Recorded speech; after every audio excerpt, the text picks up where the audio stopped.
All right. Good morning, everyone. Thank you for being here today. It's my pleasure to present our work on using molecules to store and compute.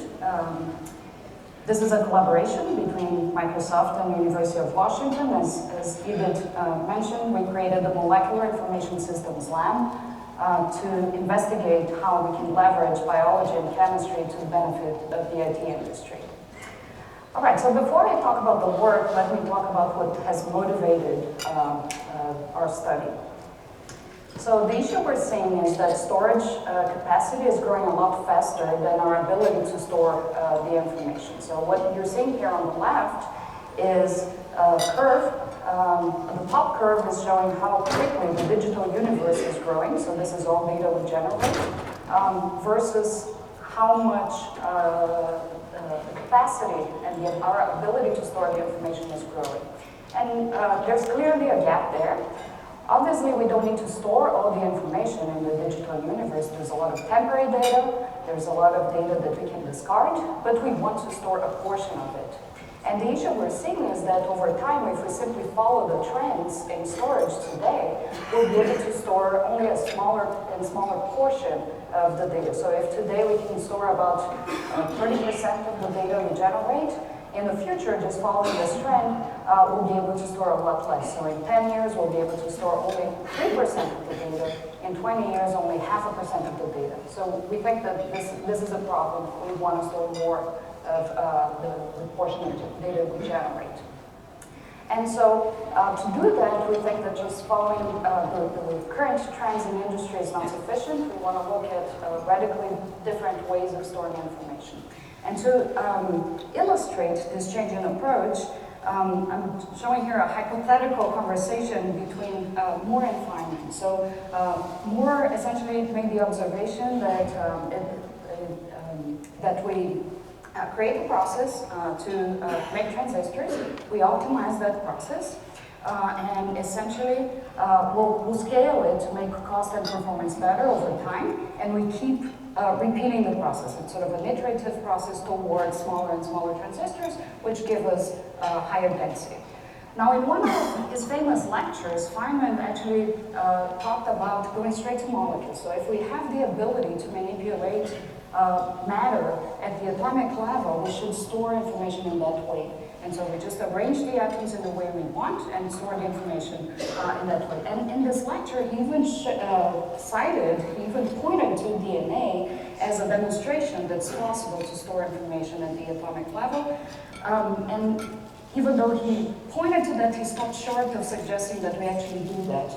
That idea came a few years later, where when two researchers suggested that, hey, it's interesting that we now understand the structure of DNA. We should actually use it to store information.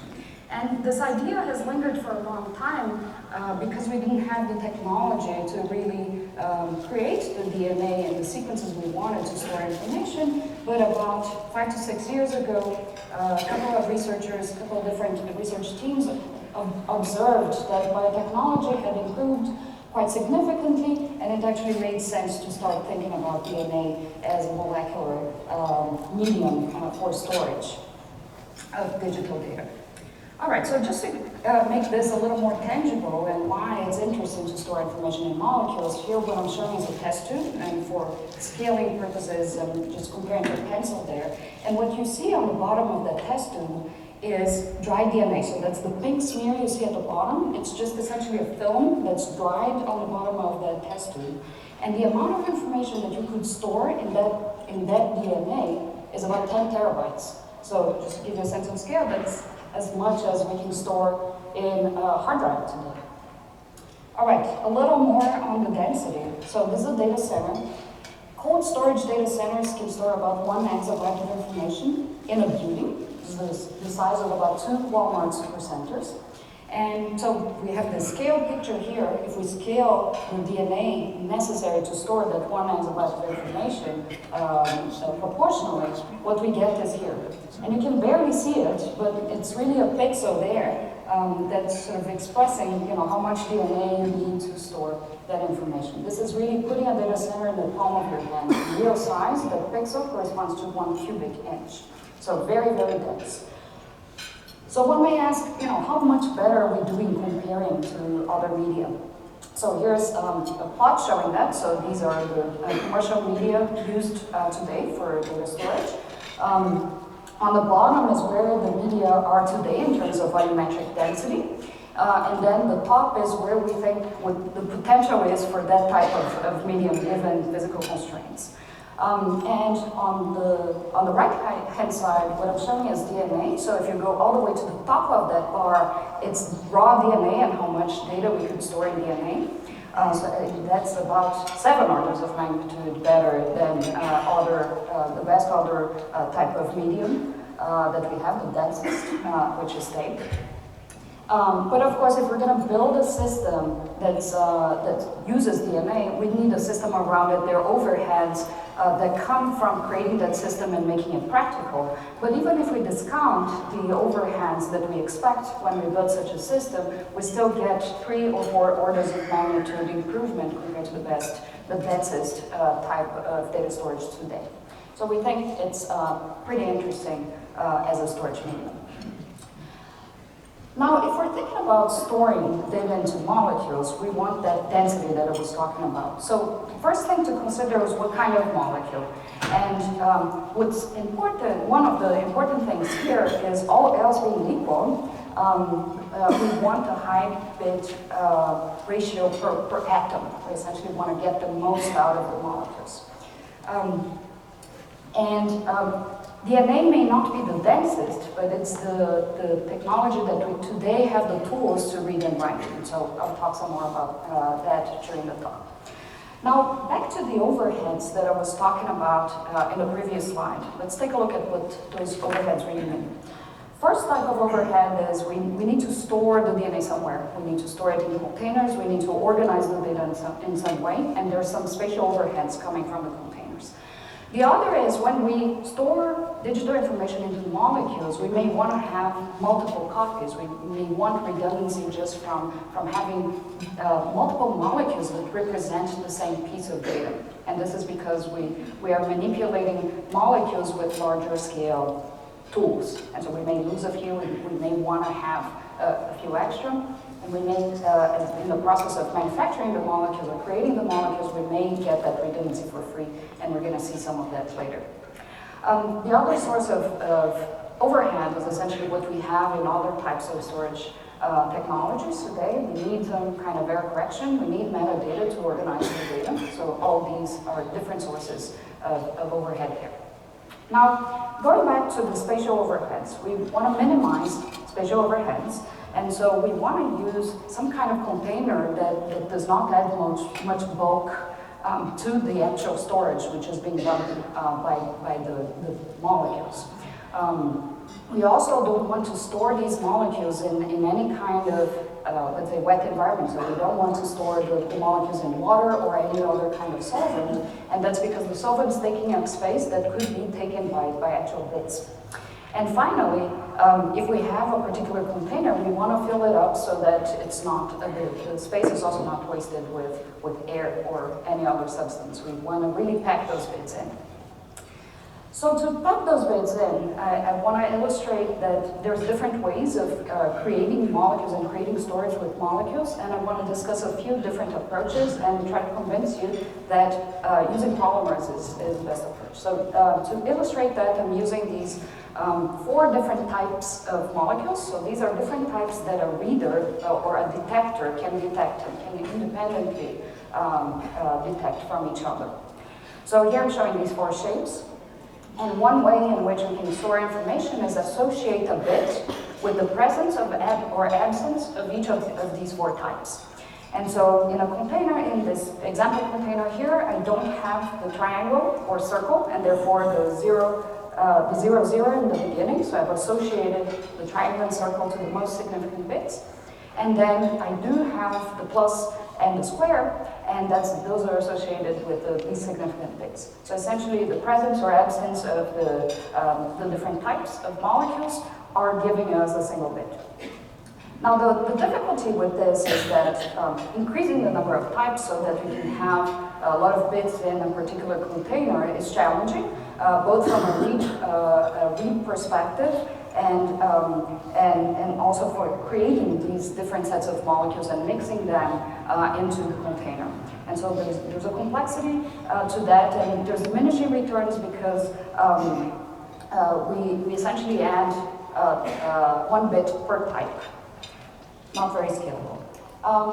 An alternative to that, to add more bits, is instead of just looking at the presence or absence of those types of molecules, we look at the concentration. So we look at the relative number of molecules, sort of relative to each other. The difficulty here is that when it's time to read, we need to be able to detect all of the different levels that we could have of these molecules, and creating readers that will have the definition to read, to define all these different levels is challenging. So it's sort of the same kind of trade-off that you have with multi-level cell and flash, right? And more levels essentially create more difficulty in detecting what the value store is. So our preferred alternative is to really chain up all these symbols in a chain, and this is essentially what the polymer is just a number of molecules connected together by a backbone, and so that the molecules are actually ordered. And we can say, oh, hey, the molecule on the left is the most significant bit, the molecule on the right is the least significant bit, and then we can use the 4 symbols to attribute the actual bits to it. And so what happens here is that the number of bits that we can store in such an arrangement grows with the size of the chain that you can make up. And so you can get more scale just by making it longer. So there's an advantage there. And this is precisely what DNA is. DNA is a polymer, and when you think of the double helix, each side of the double helix is a sequence of 1 of 4 bases, A, T, C, and G.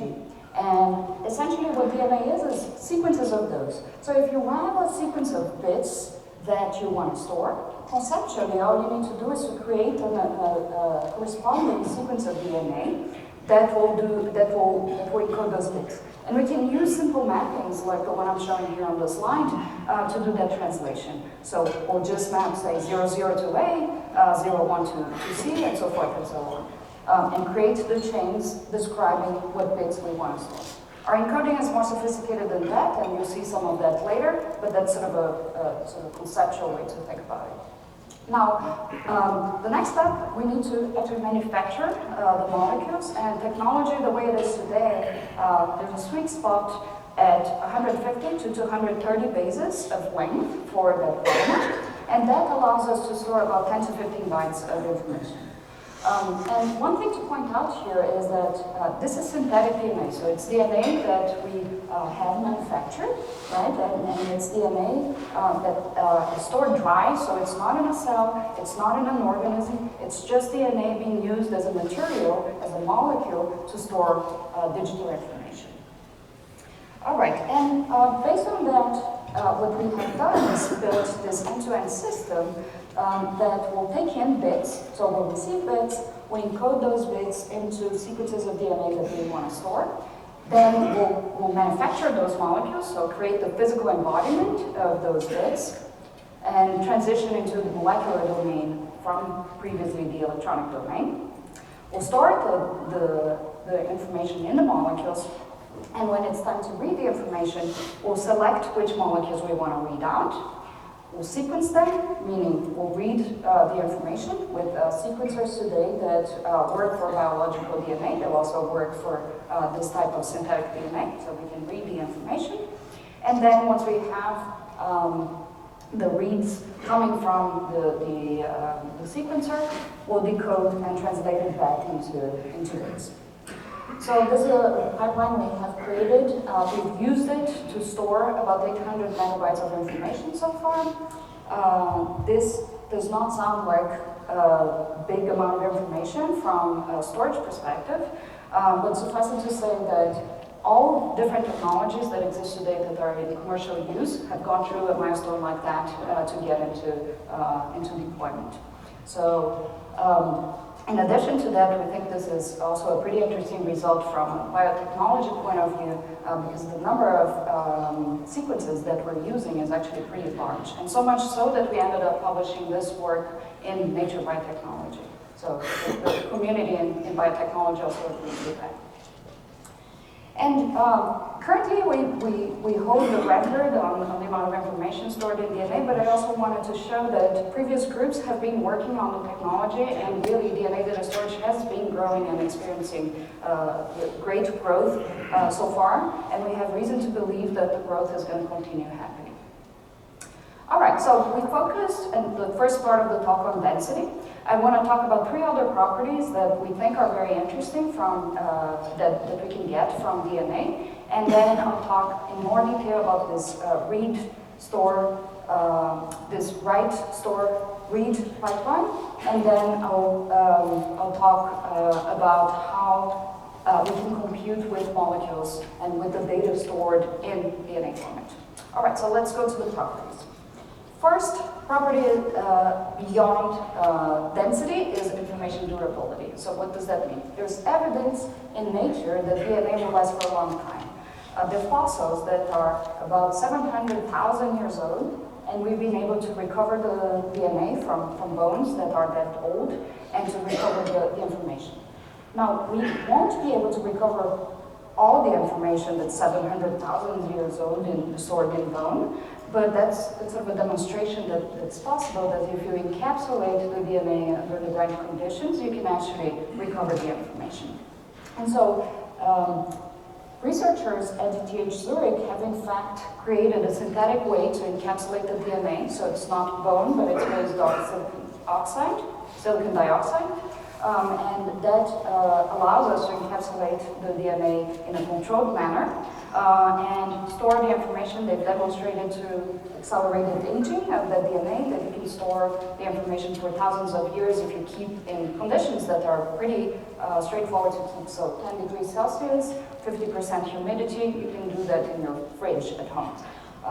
And also the density of DNA allows us to store a lot of information inside that whatever container or whatever equipment that's keeping those conditions. And so it's pretty cheap and easy to keep as well because of the density.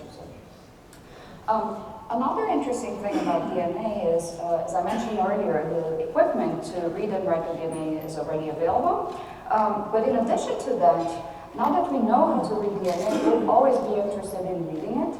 Because we want to use it for clinical purposes, we want to use for life sciences, research, and so we'll always have readers. So what's interesting here is that the medium that we're using to store the information doesn't change anymore. What's changing is the technology to read it, and we're getting faster and faster and more portable readers over time, but the medium itself doesn't change. And that's in contrast with, for example, tape, where every few years the technology changes, the tape gets denser, and we need to essentially copy. If we want to be able to keep reading the data, we need to copy to a new set of tapes. And in fact, we've had conversations with the Library of Congress, and they told us that they spend a significant portion of their time, close to tens of percent of their time, moving data over from old tape to new tape. So that's quite a significant thing that with DNA you wouldn't have to keep moving the information from to different type of media. Another interesting thing that comes with DNA is the ability to make cheap copies. So there's a reaction that exists that comes from the biotechnology field called polymerase chain reaction. And we can use this reaction to create copies of DNA in an exponential manner. So how does this work? What I'm showing here is a molecule of DNA. I'm showing only one side of that molecule. And making it a double helix only in a particular location, only at the end there. And what's going to happen in this polymerase chain reaction is that an enzyme will come in and it will complete the other side of the DNA. so that now we have it double-stranded. Essentially, we have the two sides of the double helix. By a process that heats up the DNA, will separate those two, and then the process restarts. And so if in the first cycle we create one molecule of DNA, in the second we'll have doubled that amount, in the third doubled again. And so the amount of DNA here can be copied and grows exponentially. So we have the ability to make lots of copies in constant time. All right, so going back to the properties, so I've gone over the properties that are relevant for DNA specifically. Now I'm going to talk about how we implement that pipeline that I was talking about earlier. All right, so again, this is the picture I showed you earlier. First step is to encode information. So this is a frame of an Okigo video we've encoded. So this is a high definition video. It's about 45 megabytes of information. And as I told you before, we can store information in chunks of about 10 to 15 bytes. And so clearly 45 megabytes of information wouldn't fit in that in a single chunk. And so the first step that we have to follow is to partition the bits to store in different molecules or different sequences of DNA. All right, and of course these are molecules that are loose. They're not attached to a substrate and completely organized into spatially. And so we'll add a sequence number so that we can map where that file, that piece of data came from. And so we can reorder the file on the way out. All right, we'll add some redundancy to this data. This is essentially the normal thing to do if you want to have error correction. And that gives us the capability to recover from errors on the way out. And finally, we'll translate those sequences into DNA. And we add tags to that DNA just to know that all these different sequences came from the same file. So think of these external tags that you're seeing on the outside of the molecules or the sequences as a file ID or a data object ID. So the next step is we know which sequences we want to fabricate. The next step is to fabricate those sequences. And the process to fabricate DNA is essentially a cyclic process. We flow in a bunch of reagents and build the molecules essentially base by base, so from a surface. And in fact, we don't build a single molecule at a time. That would be way too slow. And so there's a process called array synthesis, which grows different sequences of DNA in parallel. And the way to visualize that is kind of like grass growing from the ground up. And what we get is multiple sequences growing at once, but also multiple copies of that sequence. We get that for free from the way the process is done. All right, so we have our data stored in DNA. We created these arbitrary sequences. And now it's time to store them. So we'll remove them from the surface where they grew, and we'll store in some kind of medium that protects the DNA. And this could be the silicon dioxide that I mentioned earlier, or other types of encapsulation for the DNA. And this will preserve it. And then we'll store this pool of DNA, this set of molecules that we've created, into something that we call a DNA library, but it's very much like a tape library. We'll put all the molecules into a particular location that we can address via X, Y, Z coordinates. Now it's time to read the molecules, right? We want to read a particular file. Let's say that in one of those spots we have stored more than one file. So we can retrieve all of these files, but really we're only interested in reading, say, a single file. It turns out that there's a chemical process, and in fact it's the same process that we used for copying the DNA that can be used to do random access in a chemical way over the DNA. And so what we're going to do is use the copying process to create specific copies of DNA. And so we're only adding the ends that make it double helix for the file we're interested in, which is the lighter color file that's on the bottom. We're making only those molecules double-stranded, and therefore the enzymes will only copy those molecules. And so will exponentially amplify only the file we're interested in, and once we sample from that set of molecules, what we get is mostly the lighter color file, and so we can then only sequence that file we're interested in. All right, the next step is to read the DNA. So what I'm showing here in this slide is a sequencer. This sequencer is optical, and so it adds complementary bases that have fluorescence attached to them, and then it uses computer vision to detect which molecule was attached here. So in this example, I have a T attached there, and if you remember with DNA, A attracts T, and C attracts G, and so if I have a T here, what I had in the original molecule is an A, and this process repeats. We'll wash off that fluorescence, we'll attach the next base. We know that this is a G, that fluoresces in a different color, and we can detect that the next molecule here is a C, and so forth and so on. So repeat the process, we get a number of reads. These reads they contain errors. They have errors. This is a process that it's very advanced, but it's still inexact, and we get errors on the way out as well. So this is a technology that's widely deployed today to read DNA. About 80% of the labs that work with DNA have one of these. There's an emerging platform that uses a different principle to read DNA. It's essentially an electronic type of read, where we have something called a nanopore, and here I want you to focus on the size of that pore. It's really nanometric dimensions. Right? And we force the DNA through that pore, and what we measure is current disturbances that molecule creates as it goes through. And from the current, we can infer which bases are going through that nanopore. And a reader is not a single nanopore, it's actually an array of nanopores, and so we have parallelism in that way as well. And we'll use the reads in the same way, except that for nanopore technology is a less precise and less mature, and so we get more errors from that platform. So what I'm showing here is just a comparison of errors. On the x-axis, what you're seeing is the position within that 150 bases that I mentioned earlier that we're using. And then the percentage of reads we observe in each particular position of those molecules. So you see that the nanopore device is still less precise than the optical platform, but even so, we've been able to decode information from DNA sequence with both of these platforms, and so as long as you have the right error correction for your data, you can actually recover it.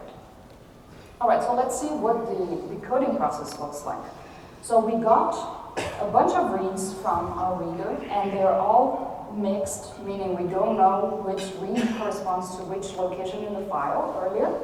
So what you're seeing here is the darker part of the sequences is the region of the address, right? And we don't we have the sequences, and we have to reorder them so that we know which groups of molecules or which groups of reads came from the same location in the file.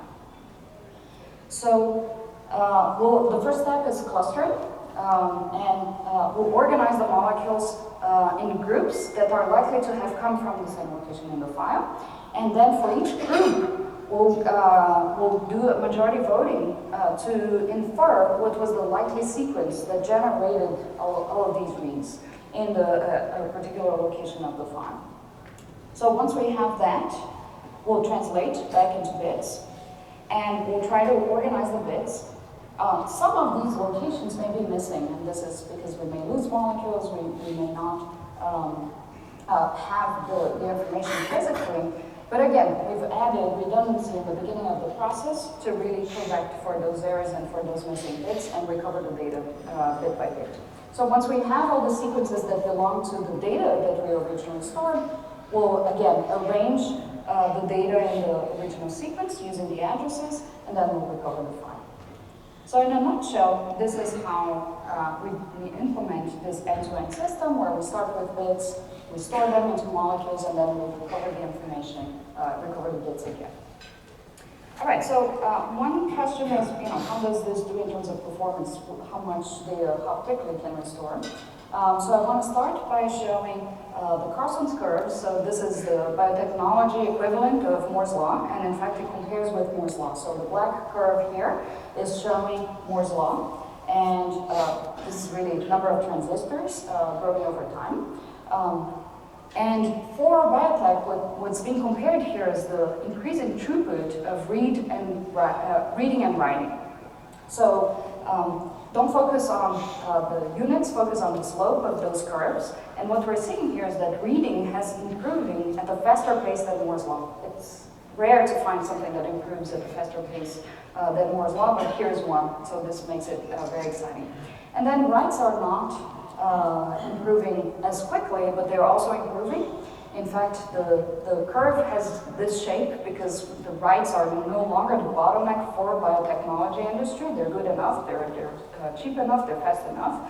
But we think that DNA storage provides the incentive for this to keep going up again. There's no fundamental physical reason why this has to be this way. With the right incentives, it can go up.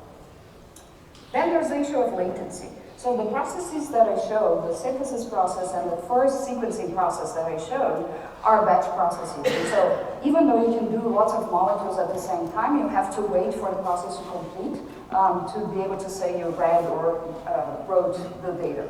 And so we think that these technologies lend themselves better to an archival type of storage. Now, there are emerging technologies that may make the reading of DNA more real time, and so we'll be able to provide storage for hotter, warmer types of data as well with those technologies. In addition to this, the technologies that I'm showing on this slide, they have been pretty much solely created for the biotechnology industry. And what I want to highlight here is that there are many trade-offs that we can make differently when we're thinking about DNA data storage instead of biology, because our constraints are different. So just to show you two examples. Error correction. If we're using sequences for biology, those sequences have to be very close to perfect, because even a single mutation of a single base in DNA can affect function. And so there's pretty serious diseases that happen just by a single mutation. For example, sickle cell anemia is one of them. For storage, we have error correction, and so we can tolerate errors a lot easier. Another difference is length. So for biology, you actually want very long sequences. The more length you have, the more function you have. But for DNA data storage, there's a sweet spot. As I mentioned in the beginning, we want polymers because we want to make the sequences longer, but on the other hand, we were doing that because we wanted to reduce the overhead. And there's diminishing returns in reducing the overhead, so once we reach critical length, we can probably live with that. And so different trade-offs here as well. And by leveraging these different trade-offs, we think that it's possible to build something that in the end is going to go into a data center, build an end-to-end system that will deploy DNA data storage in practice. And this is our aspiration as researchers. Now let's say that we've succeeded in this mission, and we can store large quantities of data in DNA. The next question is, can we do anything directly to the molecules? Can we do computation over the molecules? And so I'll talk some about that. There's been a wave of work on DNA computing in the 80s that looked at this. And so one of the first, perhaps the first piece of work in talking about the technology was published by Edelman. And his the paper talks about solving the traveling salesman problem in DNA. So it's the same as the Hamiltonian path problem. What we want is we have a set of cities, and we have paths between some of those cities, and we want to create a path that visits each city exactly once, and comes back to the origin of that path. So the way to implement that, an example of how to implement that in DNA, is we'll tag each of the nodes in that graph with a particular sequence of DNA. And then for every path that exists between those two cities, we'll create an edge that has a part of the sequence that describes the node. And so it has the tail end of the origin and then the beginning of the destination, so such that if we put them into the same solution, they'll combine and they'll create. They'll just use these properties of DNA where G binds with C and T binds with A to create the path, really. And so if we look at all the paths that have been created with the molecules and we look at the paths that have the right length, we'll be able to find what's the path, what's the result of the computation. So this solves the problem, but the issue is an issue of practicality. So it's essentially, this is an NP-complete problem, and complexity grows in a combinatorial way with the number of nodes and paths between the nodes and edges between the nodes. And so what this is doing is essentially shifting time complexity of doing the computation to the amount of material you need to do the computation, and that may be too much for large problems. And so our approach is a little different. We're thinking about doing data-intensive computation. So the assumption is that the DNA has been already stored, the data has already been stored into DNA, and we want to operate over the data. We're targeting data that will operate directly. We're targeting algorithms that will operate directly on the data, and that makes them extremely parallel because we're operating directly on the molecules and also really energy efficient.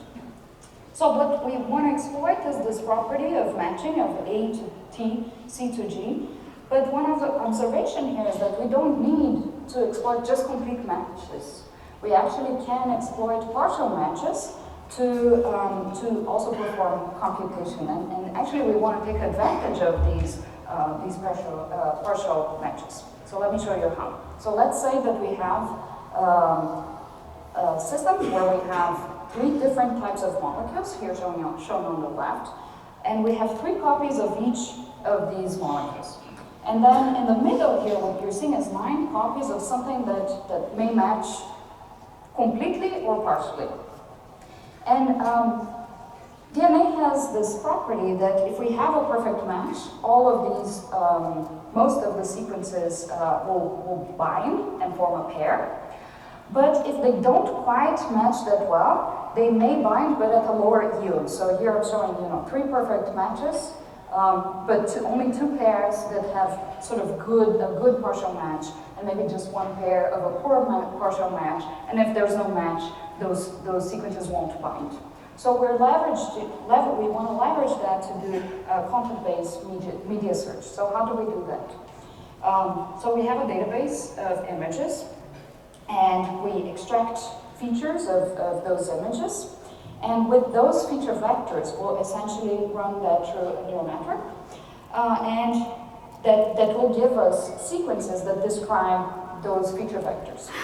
And what we want is to train this neural network to give us the property that if the feature vectors are close by in feature vector space, if the images are close by in feature vector space, the neural network will give us sequences on the other end, DNA sequences that are similar as well.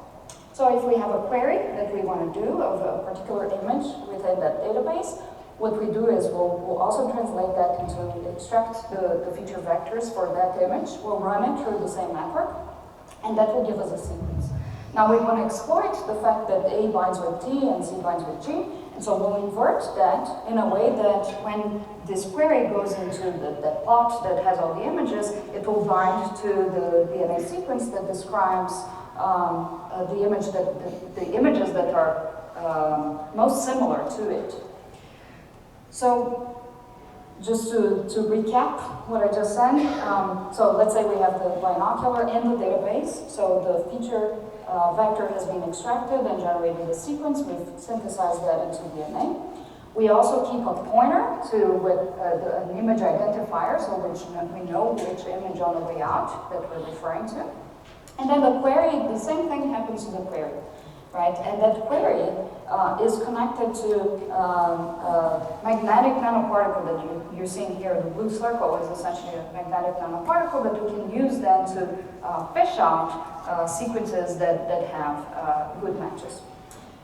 So it will bind and then we'll fish it out.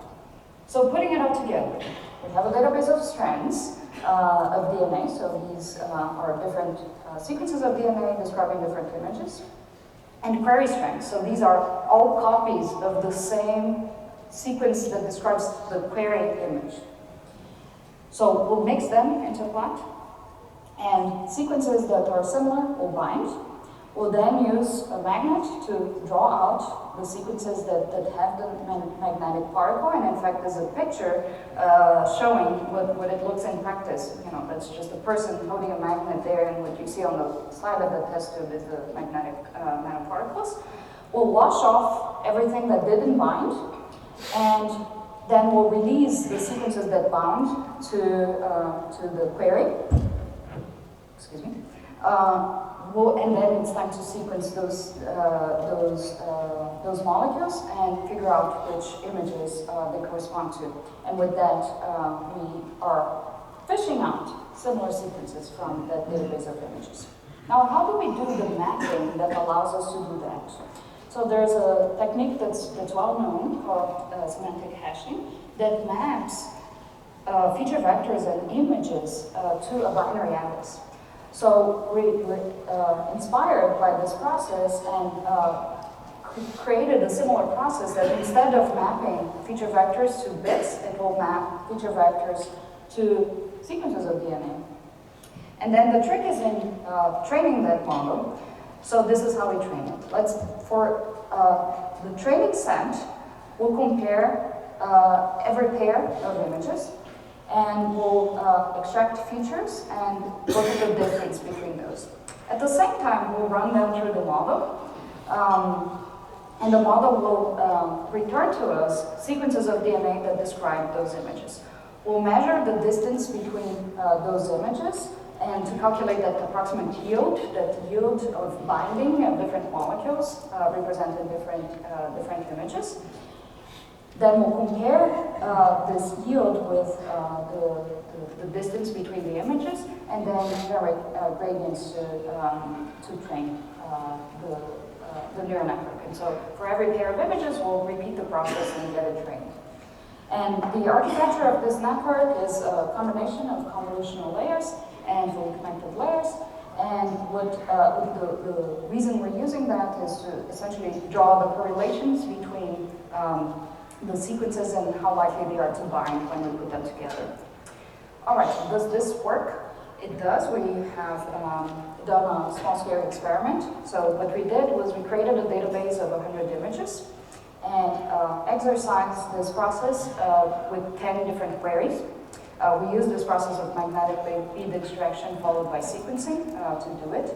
And here are some results. So here on the left, I'm showing a query image of the binocular we've been using so far. And what you want from these results is on the x-axis, we're showing distance in feature vector space. And on the y-axis, we're showing the yield. We're showing the number of reads that we get when we sequence the information, what we have fished out. And so ideally, what we want is really the blob on the top left, and then a smear on the bottom right for the larger distances. So we want lots of reads that correspond to the shorter distances, and then very few reads of the other distances. And this is what we get. Not every image works as well, so we're working on optimizing the process now. And we're also working on scaling this to much larger databases. And it turns out that the optimizations that help with one will help with the other as well. Now, why am I talking about scaling to large databases? Just want to illustrate by talking about a trend that was highlighted many years ago by David Patterson at HPCA. And just to show an example of this trend, I'm showing here the evolution of hard drives. And what's happening is that density is increasing a lot a lot faster than throughput. And so what we're getting is, to read an entire hard drive, we need more hours, essentially taking longer to read the information. And so this is because capacity is growing with the volume that we use to store the data, but bandwidth is only growing with the area of the surface around. And so, in fact, this is why, there's new architecture work looking at near data processing, processing in memory. And this is an extreme version. What we're doing here with this content-based search is sort of an extreme version of processing in memory. It's really near molecule processing. So we're moving the computation, making it distributed it diffuses within the molecules until we get really high parallelism. There's a limitation that it takes a while to really do this process, so we have high latency. And this is why it's important to make this over large databases, right? Because then we amortize the cost of that latency over multiple, many different images, and then this has the potential to perform better than, faster than silicon. So that's it on computation. Now, I've gone through this talk by abstracting away details of how we implement things. And there are parts of these processes that are automated. So for example, synthesis and sequencing, today we have machines that will do that, but they're not integrated. And in addition to that, there are parts of the process that are still done by hand. So there's a graduate student in our lab that does part of the process by hand. So what's done by hand today? Polymerase chain reaction, the copying process is done by hand. The search in DNA that I just described is also done by hand. And so if we want to have deployment, we really need to automate the entire process. And so to show that it's possible, we created a fully automated end-to-end process. It's not very large scale, it's still a prototype, but we've created it in a way that's very modular. So essentially what we have here is the synthesis side. You see all the bottles, those are the bottles of reagents we use, and in fact there's 4 bottles there in the back that are the AT, C, and G. There's all the reagents there. Then there's the storage part. The storage part is pretty simple at this point. It's oversimplified, but it works for the integration. And then there's sequencing. And the sequencing, we've integrated one of these nanopore devices that I was talking about earlier. Now, as I mentioned, the storage part is pretty simple at this point. Is essentially a vial where we store the DNA that the synthesis has created, and then we mix all the reagents that are necessary to prepare the DNA for sequencing.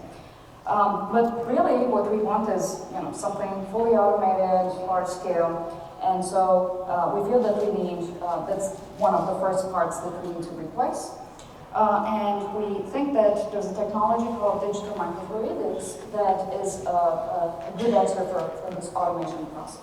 And so we're also investigating digital microfluidics. So let me explain what this is. It's a pretty low-cost way to manipulate molecules in a programmable manner. And so what I'm showing here on the left is schematics of PCB that's on the bottom there.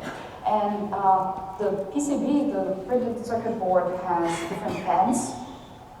Each pad can be controlled independently, and then the droplets are sandwiched between that board and then a conductive glass sheet that's on top.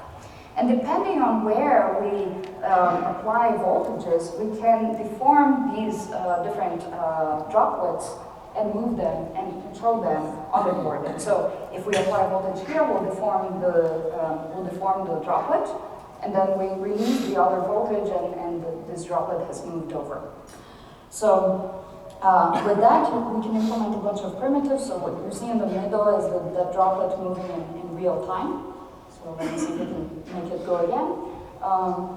So there's a bunch of innovation that went there to make that droplet move that quickly. And also, another thing that we've added is a camera, so that we can track the different droplets moving and have a feedback loop on the system, so that we can then build a system on top of that. So let me show you what I'm talking about. This is the hardware. Hardware has a camera. Normally, for hardware like this, The primitives would be activate this electrode, and that electrode, and that electrode, and that's pretty low level way to activate it. And so we've developed a whole stack to go on top of that. It's a programming language specialized for the fluidics here, and also that allows us to integrate processing on the board, processing of the droplets on the board, and processing of data that comes off of the board via sequencing. And so we think that with the board, we are able to automate the process for DNA data storage, but we also think that it applies to other domains, like we could automate experiments in biology and chemistry, or even do medical diagnostics. So it provides a pretty general purpose platform, not only for DNA data storage, but for automating other processes. So we hope people will want to use that as well. Now, what this board is giving us is essentially the connection between hardware, software, and wetware, and it's connecting the molecular domain to the electronic domain. So our hope is that this is the connection that's missing to create accelerators of future systems. So let me show you what I mean. Today we have CPUs that are general purpose. We also have GPUs and FPGAs that are accelerators. They're special purpose processors built for particular important applications. All of this is built in electronics. And what I'm talking about here is that there are additional accelerators we can build with biomolecules, which is what I've talked about during this hour that we just spent together, but also other types of computing that use different types of substrates to accelerate particular important problems. And so we think that this is what future systems are going to look like. So before I conclude, I just wanted to put in a shameless plug here. We're collaborating with ARC Mission Foundation to send some of the data stored in DNA to the moon. This is a collaboration between Microsoft, University of Washington, and Twist Bioscience. And we're collecting data to send to the moon. So we have a website and that you can submit your own images, and we'll select some of those images to send to the moon. So hopefully you'll want to submit there. And to conclude, I just want to say, this is not just my work, it's the work of an amazing group of people. This is a very interdisciplinary project. We have people working all the way from coding theory to computer architecture, programming languages, to mechanical and electrical engineers, all the way to molecular biologists. So really very diverse team, lots of innovation going on, and this sort of expresses the culture of the Pacific Northwest and also what's going on at Microsoft. So with that, I'll take any questions and just finish by saying Microsoft's hiring in many areas that are relevant to this community. So if you want more information, there's some pointers there. Thank you very much.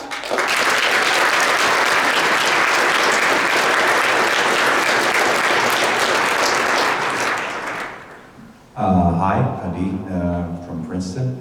First of all, amazing talk. This is really, really inspiring. I really love a lot of the ideas that you show here. You talk a lot about the Moore's Law element because your storage is still scaling. I wonder, maybe it's like in a too early phase to determine, is there like an equivalent of sort of a Dennard scaling, meaning that you have like, maybe that the read or the cost of computation also drops over time? Do you think that there are any trends at this point? Do you mean if using DNA is going to make that drop? There's like a technological scaling and maybe DNA read cost or write cost or doing computation within DNA that is able to sort of scale. Do you see these trends, or? We see an argument for cost dropping by storing information in DNA. Once you store information in DNA and you have the ability to create new sequences pretty cheaply, and if you can map the computation that will require other sequences of DNA, then you have a cost argument. But yes, we see the cost dropping over time with the improvements, primarily with the improvements in throughput and the different technologies to read and write the DNA. Thank you. Hi, Daniel Berjoy from the University of Maryland. Really, really interesting, really cool. I'm wondering if you've considered the use of synthetic DNA that's sometimes used in immunology and other research, either from the standpoint of more efficiency for storage, or even from like an ethical standpoint. Sometimes people can be a little bit uncomfortable about mixing our computations with our biology. So many things to say in the area. The DNA that we use here is the same synthetic DNA that's used in biotechnology. There are a few differences in the way we use the DNA though. So first one is the DNA that we're using is short. And so there's only limited things you can do with the DNA. We also store it in pretty sterile conditions. We actually want the DNA not to be degraded by anything that's either chemical or biology related. And so the conditions are very different, and so these things don't necessarily mix. So I don't know if this is what you're getting at, or maybe I used the wrong term, synthetic DNA, but artificial DNA, like other sequence pairs that can be used other than A, C, G, and T. I see. We could use different bases, right? The different types of bases. In fact, scientists have developed different bases. I think there's the R and S pair, and there's also the X and Y pair. So could we use those? We could use those. The benefit may be limited because the number of different bits that we can represent grows only with the log of the number of different sequences. Plus, that's likely to create some complication on reading the information because they're not natural, and so that argument I was making about always relevant medium may be hindered by that. And so we've considered, there are some advantages, but it's really a trade-off. Thank you. Hi Karen, Dave Nellens from NVIDIA, but an ex-NAND flash junkie. So, the density argument is great, but fundamentally, DNA-based storage is unordered, right? And, if you take a hard drive or an SSD and put it through a shredder, the bit density goes up a lot as well. And you glossed over a little bit the fact that you're consuming bits to get ordering, and then you're using physical separation. How does that sort of affect the fundamental density you'll be able to achieve at the data scale level, do you think, versus the potential? Thank you. Yeah, that's a great question, and we've put quite a bit of thought into that and estimating whether it's really worth it because of these overheads. One thing to say is that the number of bits consumed by an address grows with the log of different things we want to put in a container, right? And the number of bits we can store in a molecule with increasing length is actually linear, right? And so we want to rely on that. Of course, there's limitations to how much you can put in the same container, and that's why I talked about that DNA library that also organizes the data into chunks of limited size, right? So we don't want to have a mountain of DNA and consume lots of bits for the address. We want to limit how many bits are consumed by the address, but also in a way that gives us containers that are big enough to make it practical. So. Yeah, great question, but I think we're good there. Hi, I'm Zafar from Stony Brook University. So what about updating or modifying the data once you store it? Great question. So there's two ways to think about this. There's a group that proposed using gene editing technologies to edit the data. So you store your data, use something like CRISPR or other types of gene modification technologies to go and modify the data in place. But it would be very costly, right? The issue with that is that it takes time, it's costly, it's not very precise, at least not at the moment. And so we don't think that that's the way to go. The way we see a system being built is something that's sort of a version system where instead of modifying a molecule of DNA, you add a molecule saying, hey, there's a new version for this type of, for this piece of data, and here it is. And so with that, we can incrementally modify the data, sort of a log-based kind of file system. Thank you very much. Michael Scott from University of Rochester. I'm wondering about what might be called read durability. It seems as if reading DNA material is kind of fundamentally destructive. So you've got to presumably make a new copy to replace the copy that you just read. And I wonder what that does to the expected integrity of the data over time. Great question as well. So there's a few answers to this question. First one is reading is not fundamentally destructive. It's destructive the way it's built today because in biotechnology you don't want contamination. And so you actually want to discard all the DNA. There are ways that you could think of recovering the DNA. Now the question is it worth the effort of recovering given that, as I mentioned, making copies is pretty straightforward. So we make copies. We think that that's a good way to start. Now you pointed out that that may add errors. And there's some work that has shown that you could repeat the process, I think the paper talks about 10 times, and still be able to recover the data. Of course, it depends on how much redundancy, how much error correction you add, but you can provision for that if you know how often the data will be read, then you can provision both redundancy and the copies as you exhaust the resources being used for the storage itself. And just to complement that, in the limit, we can always resynthesize the molecules, right? Once they exceed a particular error correction budget, and we're running out of error correction capability, we can always resynthesize the correct data. So you have the original data, exactly. Rachada from CMU. So I'm wondering what's the actual cost of archiving the DNA? Because my understanding is maintaining the DNA is really expensive and they're actually really volatile. So I'm not sure maintaining the DNA is the biggest cost today. The maintenance is, if you have pointers to where the maintenance So for example, right, when geneticists deal with DNA and they're done with that particular DNA strand, they would actually copy the whole strand that they know and put it in a hard drive because the argument is hard drive is a lot cheaper than actually keep the DNA alive and read from it.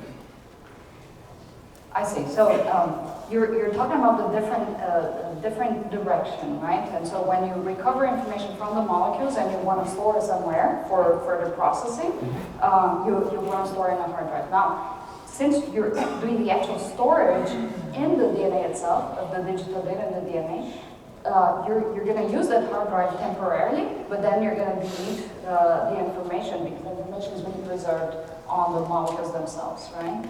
And so the time that the actual data stays in the hard drive is just the time you're using it, and then since it's preserved in DNA, you can discard the data that's stored in the electronic version of it.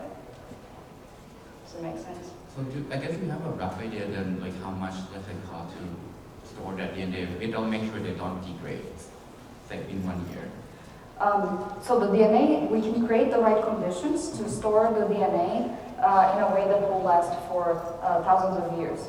And so it's a chemical process. It will encapsulate the DNA into something that looks very much like glass, but it has the effect of bone, essentially. And so it will preserve the DNA, create the right conditions for the DNA to last for a long time, with conditions that are easy to maintain, like 10 Celsius and 50% humidity is what I quoted in the work I mentioned here. Hi, Karin. Ben Zorn from Microsoft Research. So first of all, I wanted to say thank you for a really, really great talk and the way you explained all the material. So much material, so fast. And really, I've seen it before and I learned a lot from this talk. So that was really nice.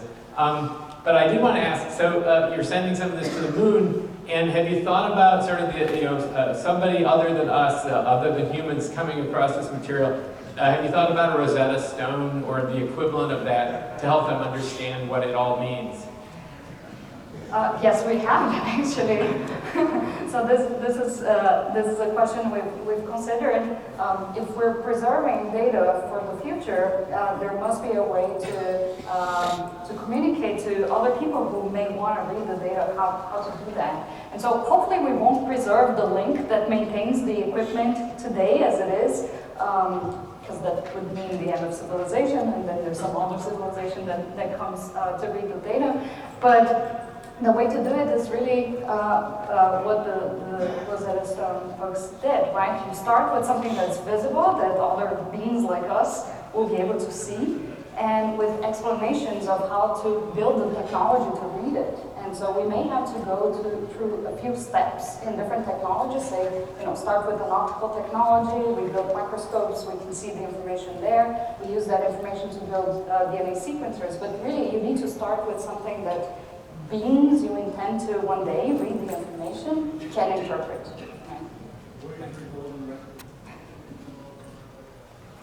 Okay, DAY2 from the University of Alabama at Birmingham. So I have maybe I misunderstood, but I have one question. So my understanding is that you cannot keep very long sequence because overhead, so you can only keep a few hundreds of bases, right? So then I see a slide that you mentioned you will put those small sequences into a microarray-like structure. And I'm not sure whether that will compromise the density of the storage and what's media you use for store this like array for random access. I see. So the media is DNA and the strands are short, relatively short. So they're about 150 bases. And the array, you saw two arrays in the talk. One is the array that's used to synthesize the different sequences, so to manufacture those sequences. And we manufacture on the array, but then we remove from the array to get to the density that you were talking about. Oh. And then there's the density of storage. So we essentially store all those molecules into the DNA library. And what we're doing there is increasing the density by packing as many molecules as we can in that library. And so those are sort of the two arrays, but we do take them into account, and we in fact remove from one of the arrays to get to the density. I see. Thanks. Hi, I'm Shweta from Colorado State University. You had mentioned that the DNA computations in the 80s, they used TSP solvers, but now you've moved to polynomial time algorithms. But have you considered using genetic algorithms-based TSP solvers? It's linear time and we have proved it on million cities now. We have not, so perhaps we should talk about it offline and understand a little better what the solvers can do. Thank you. So, hi, Idit Kedar from Technion. So, a somewhat related question. I was wondering about from the algorithmic perspective of computing in DNA, how is it really different? Because you're saying you extract the features, you train the network. That sounds like the same type of computation that we would do regardless in DNA. And then you say DNA allows me to parallelize it, but algorithmically, is there something different, or can we just use the same algorithms? And if it's different, what should we optimize for? So the let me think about that for a second.